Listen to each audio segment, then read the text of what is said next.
Salut à tous, alors aujourd'hui on va parler du remplacement de l'attraction Blanche-Neige à Disneyland Paris. Comme vous le savez sûrement, les Walt Disney Studios vont bénéficier d'un plan d'expansion de 2 milliards de dollars. D'ailleurs, je vous avais dit lors d'une de mes précédentes vidéos qu'une nouvelle attraction devait arriver dans le premier parc. Car forcément avec toutes les nouveautés annoncées pour les studios, le premier parc aurait été un peu délaissé. Je vous avais parlé assez sérieusement de l'attraction Indiana Jones Adventure, car j'avais d'assez bonnes sources et pas mal d'indices allant dans ce sens, surtout avec le nouveau film prévu pour 2020 qui laisse vraiment penser à l'arrivée de l'attraction dans Adventureland, mais c'était seulement en étude et ce n'était pas annoncé officiellement. Entre temps, Disneyland Paris a remis le projet d'Indiana Jones Adventure dans un tiroir, et d'après mes sources, il se serait plutôt penché vers Fantasyland. En effet, notre Fantasyland devient vraiment vieillissant et le manque de nouveautés se fait ressentir. D'après mes informations et d'après des confirmations que j'ai eues en interne, ce serait l'attraction Blanche-Neige qui devrait être remplacée par un tout nouveau Dark Ride sur le thème de la Belle et la Bête. Et d'ailleurs, elle va être confirmée cette année, j'ai aucun doute là-dessus. Du coup, dans cette vidéo, je vais vous exposer tous les éléments que j'ai en ma possession pour que l'on voit ensemble pourquoi Blanche-Neige va être remplacée et comment sera la nouvelle attraction. Premièrement, Blanche-Neige est une attraction qui a ouvert en même temps que le parc en 1992. Depuis le temps, elle a très mal vieilli avec un manque d'effets spéciaux flagrant, et on s'en rend vraiment compte lorsqu'on la compare aux attractions de dernière technologie que nous pouvons faire aujourd'hui. De plus, elle fait assez peur aux jeunes enfants avec le personnage de la sorcière que l'on voit à plusieurs reprises. C'est limite un train fantôme.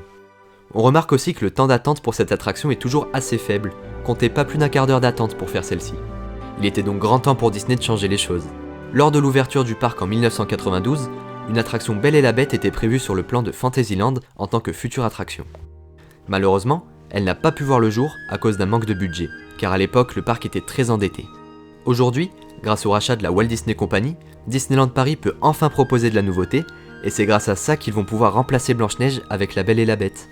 De plus, la Belle et la Bête est un des classiques Disney les plus populaires, et il pourrait redynamiser cette zone de Fantasyland. Il faut se dire aussi que ce changement signe sûrement le début d'un New Fantasyland comme en Floride, avec des effets spéciaux et des décors plus actuels. Et il faut également savoir qu'un mini-land sur la Belle et la Bête a été annoncé à Tokyo Disneyland, avec un Dark Ride qui embarque les visiteurs dans des wagons en forme de tasses de café. D'ailleurs, j'en avais parlé dans ma vidéo sur les futurs projets de Tokyo Disneyland. Je suis persuadé que notre attraction aura des similitudes évidentes avec celle de Tokyo, exactement comme pour le land Reine des Neiges qu'on va voir au studio, qui aura également des similitudes avec celle annoncée pour Tokyo et Hong Kong. On peut d'ailleurs très clairement le voir sur les concept art. Du coup voilà, je reprécise mes sources parce que je sais qu'à chaque fois que je sors une vidéo sans confirmation officielle, j'ai toujours des gens qui se plaignent et qui demandent mes sources en commentaire. Alors déjà j'ai eu des sources en interne de personnes haut placées qui sont au cœur de l'Imagineering et qui ont vraiment des informations fiables. J'ai aucun doute là-dessus, le projet va être officialisé cette année. En plus de ça, j'en ai beaucoup parlé avec la chaîne The Dreams of Victor, et d'ailleurs il me semble qu'il a aussi réalisé une vidéo pour parler de cette incroyable annonce. On en parlait déjà un peu sur les forums Disney style ED92 ou Disney Central Plaza, mais pour le coup j'ai vraiment eu l'exclusivité de l'information avec Victor. Du coup voilà, si la vidéo vous a plu, n'hésitez pas à laisser un pouce bleu, dites-moi dans les commentaires si vous trouvez que c'est bien ou pas que Blanche-Neige soit remplacée par la Belle et la Bête.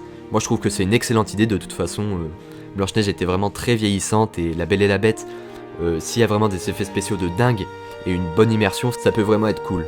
Sinon n'hésitez pas non plus à vous abonner et à activer la petite clochette pour être prévenu dès que je sors une nouvelle vidéo sur les parcs. Quant à nous on se retrouve dans une prochaine vidéo, restez connectés.